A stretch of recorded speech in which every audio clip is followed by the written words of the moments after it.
மூன்றாவது ஷர்த்து, அல்லாஹ்விடத்திலே பிரார்த்திக்கும் போது அல்லாஹ் கண்டிப்பாக இந்த பிரார்த்தனைக்கு பதில் சொல்வான் என்ற உறுதி எங்களுக்கு இருக்கும்.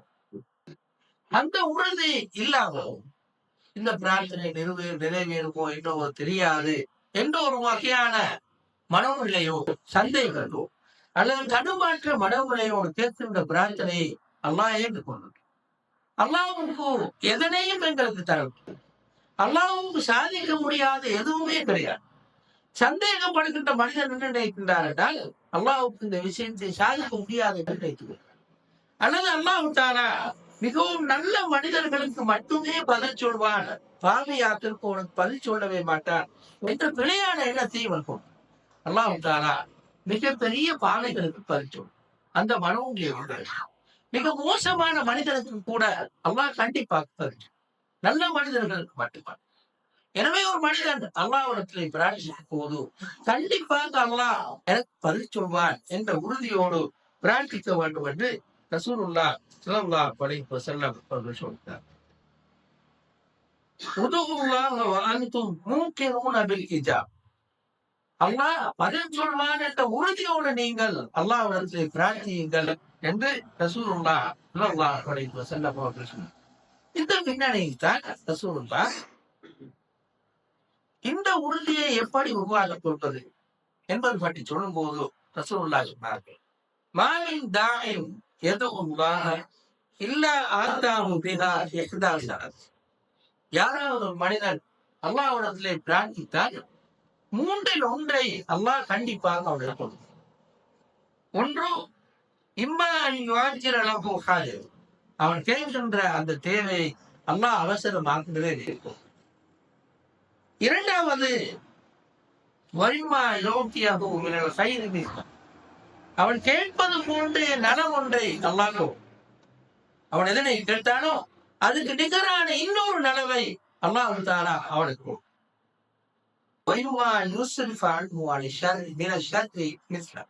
அல்லது அந்த மனிதனுக்கு ஏற்படவிருந்த ஒரு தீங்கை நீக்கி கொடுக்கின்றார். இந்த மூன்றில் ஏதாவது ஒன்றை அல்லாஹ் கண்டிப்பாக கொடுக்கின்றார் என்று ரசூலுல்லாஹ் ஸல்லல்லாஹு அலைஹி வஸல்லம் அவர்கள் சொன்னார். இந்த வேலைக்குரிய சகோதரர்களை, நாங்கள் அல்லாஹ்விடத்திலே கேட்கும் போது மனதில் இந்த மூன்று விஷயத்தை கவனத்தில் கொள்ளவும்.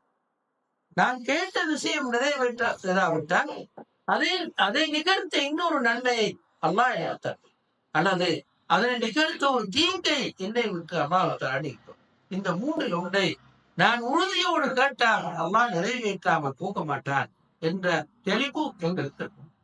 எனவே அல்லாஹ்விடத்தில் பிரார்த்திக்கின்ற போது அல்லாஹ் தஆலா ஏதோ ஒரு வகையில் எனக்கு பதில் சொல்லும், ஏதோ ஒரு வகையில் எனக்கு பதில் சொல்லும்.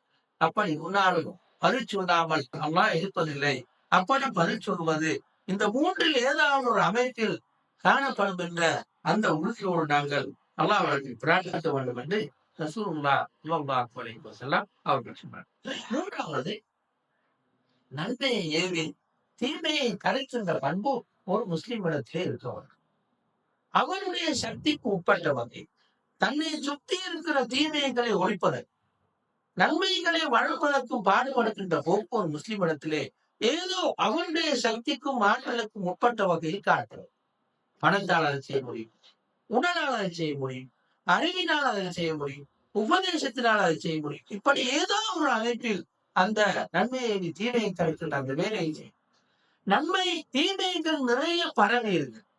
நன்மைகள் காணப்படுவது மிக குறைவாக இருக்கின்ற சூழலிலும் ஒரு முஸ்லிம் அது பற்றி எந்த பொருட்படுத்தலும் இல்லாமல், எந்த கவனமும் இல்லாமல் இருந்தால் அத்தகைய மனிதனின் பிரார்த்தனைக்கு அல்லாஹ் பதில் சொல்வதில்லை என்று ஸல்லல்லாஹு அலைஹி வஸல்லம் அவர்கள் சொன்னார். உள்ளதை நஃப்ஸி பியதி லதகுனூன பில் மஅரூஃப். யாருடைய கையில் என்னுடைய அன்பாய் இருக்கிறது அவன் மீது சத்தியமாக நான் சொல்கின்றேன், நீங்கள் கண்டிப்பாக நன்மையை ஏவுங்கள். தீமையை நீங்கள் கண்டிப்பாக தடுக்க வேண்டும். அவளை யோசிக்கலாம் அடைக்கும். அப்படி நீங்கள் செய்யாவிட்டால் அல்லாஹ் உங்கள் மீது அவனிடமிருந்து ஒரு பெரிய தண்டனையை அளித்து வருகிறார். சும்மா பிறகு நீங்கள் பிரார்த்திப்பீர்கள், அல்லாஹ் அதில் சொல்ல மாட்டார். நீங்கள் நன்மையை ஏவ வேண்டும், தீமையை தடுக்க வேண்டும். அப்படி நன்மையை தீமையை தடுக்கின்ற பண்பு இல்லாவிட்டால் அல்லாஹ் உங்களுக்கு ஒரு தண்டனை அனுப்புவார். அப்போது நீங்கள் எவ்வளவு பிரார்த்தித்தாலும் அல்லாஹ் பதில் சொல்ல மாட்டார் என்று ஸல்லல்லாஹு அலைஹி வஸல்லம் அவர்கள் சொன்னார். எனவே மதிப்புக்குரிய சகோதரர்களே, தீமையை முற்றாக ஒழித்து முடிப்பது என்பது ஒரு தனி மனிதனால் இயலாமல் போகும். ஆனால் ஒவ்வொரு தனி மனிதனுக்கும் ஒரு குறிப்பிட்ட அளவு சக்தி இருக்கு. ஒரு மனிதனுக்கு கையாளர்கள், ஒரு மனிதனுக்கு கடுமையாக பேசி தடுக்கும், இன்னொரு மனிதனால் எழுதி தடுக்கும், உபதேசம் செய்து தடுக்க முடியும். அப்படி தீமையை ஒழிப்பதற்கு பாடுபடுபவர்களுக்கு பண ரீதியாக உதவி தடுக்க முடியும், அல்லது அறிவு ரீதியாக உதவி தடுக்க முடியும், ஆலோசனைகள் சொல்லி தடுக்க முடியும். இப்படி எத்தனையோ வழிமுறைகளில் ஒருவர் தீமையை தடுப்பதற்கு பாடுபடும். இந்த எதிலுமே நான் இல்லை என்று ஒரு முஸ்லிம் ஒருபோதும் சொல்லக்கூடாது. இந்த தீமையை தடுக்கின்ற இந்த வழிமுறைகளை எதிலுமே நான் பங்கு கொள்ள மாட்டேன் என்று ஒரு முஸ்லிம் ஒருபோதும் சொல்ல மாட்டேன். எனவே இந்த அடிப்படையில் நன்மையை தீமையை தடுக்கின்ற இந்த பண்பு ஒரு முஸ்லிமிடத்திலே காணப்பட வேண்டும். அப்படி இல்லாவிட்டால் நீங்கள் பிரார்த்திப்பீர்கள், நான் பதில் சொல்ல மாட்டேன் என்று ரசூலுல்லாஹி ஸல்லல்லாஹு அலைஹி வஸல்லம் அவர்கள் சொன்ன ஹதீஸ் அவரை பொறுத்தவரை உண்மையாக போய். அடுத்த கருத்தாக ரசூலுல்லாஹி ஸல்லல்லாஹு அலைஹி வஸல்லம் அவர்கள் சொன்னார்கள், அவசரப்படாமல், அதாவது ஒரு முஸ்லிம் அல்லாஹ்விடத்திலே பிரார்த்திக்கும் போது உடனடியாக அல்லாஹ் தன்னுடைய தேவையை நிறைவேற்றி விட வேண்டும் என்று எதிர்பார்க்கிறார். சில வேளைகளில் அல்லாஹ்வுக்கு தெரிந்த நியாயங்கள் தான் அந்த பிரார்த்தனைகளுக்கான பதில் நீண்ட காலம் போய் நிறைவேறும், அல்லது கொஞ்ச காலம் போய் நிறைவேறும். அதற்குரிய சகோதரர்களே, அல்லாஹ் தஆலா இந்த முழு பிரபஞ்சத்தையும் இயக்குகின்ற மிகப்பெரிய ஒன்று. எனவே அவன் ஏதாவது ஒரு காரியத்தை செய்வதற்கும் செய்யாமல் விடுவதற்கும், பிரார்த்தனைக்கு பதில் சொல்வதற்கும் பதில் சொல்லாமல் விடுவதற்கும், பதில் சொல்வதற்கு நீண்ட காலம் எடுப்பதற்கும் நிறைய நல்ல நியாயங்கள். எனவே அந்த அடிப்படையில் தான் ஒரு முஸ்லிம் ஒருபோதும் தான் பிரார்த்தித்த அந்த பிரார்த்தனைக்கு உடனடியாக பதில் கிடைக்க வேண்டும் என்று எதிர்பார்த்து வைக்கக்கூடாது என்று ஸல்லல்லாஹு அலைஹி வஸல்லம் அவர்கள் சொன்னார்கள். யுஸ்தஜாபு லக்கும் லிஅஹதிக்கும் மா லம் யுஅஜ்ஜி. எப்போதும் மனிதன் அவசரப்படாமல் இருக்கின்றானோ அவனுக்கு அல்லாஹ் தஆலா கண்டிப்பாக பதில் சொல்லுவான். அவசரப்படுபவன் நான் நிறைய பிரார்த்தித்தேன், அல்லாஹ் எனக்கு பதில் சொல்லவில்லையே என்று சொல்லி பிரார்த்தனையை விட்டு விடுங்கள். அதன் உள்ளாக அவனுக்கு அல்லாஹ் பதில் சொல்வதனை விட்டு விடுக்கின்றார் என்று ரசூலுல்லாஹி ஸல்லல்லாஹு அலைஹி வஸல்லம் அவர்கள் சொன்னார். எனவே ஒரு முஸ்லிம் ஒரு முறை, 2 முறை, 10 முறை, 20 முறை என்று இப்படி தொடர்ந்து பிரார்த்திப்பவனாக இருப்பானே தவிர, ஒரு நாளும் ஒரு முறை பிரார்த்தித்த உடனேயே அடுத்த நிமிஷம் அல்லாஹ் அதற்கு பதில் சொல்வார் என்ற எதிர்பார்ப்பு ஒரு முஸ்லிம் இடத்திலே இருக்கக்கூடாது என்று ஸல்லல்லாஹு அலைஹி வஸல்லம் அவர்கள் சொன்னார்.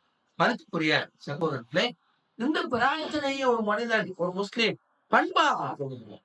அதுவே அவனை பயிற்றுவிக்கின்ற ஒரு தரபியத்தாக உருவாகி, அவனை ஆன்மீக ரீதியாக பயிற்றுவிக்கின்ற, அறிவு ரீதியாக பயிற்றுவிக்கின்ற, அல்லாஹ்வுக்கு நெருக்கமானவனாக மாற்றுகின்ற ஒரு பயிற்சி ஒழுங்காகவே இந்த பிரார்த்தனை மாறிடும்.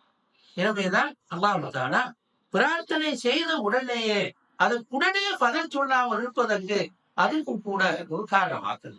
எனவே அந்த அடிப்படையில் தான் பிரார்த்தனை போதும் ஒருபோதும் உடனடியாக அதற்கு பதில் வர வேண்டும் என்ற எதிர்பார்ப்பு எங்களுக்கு இருந்தது கூட.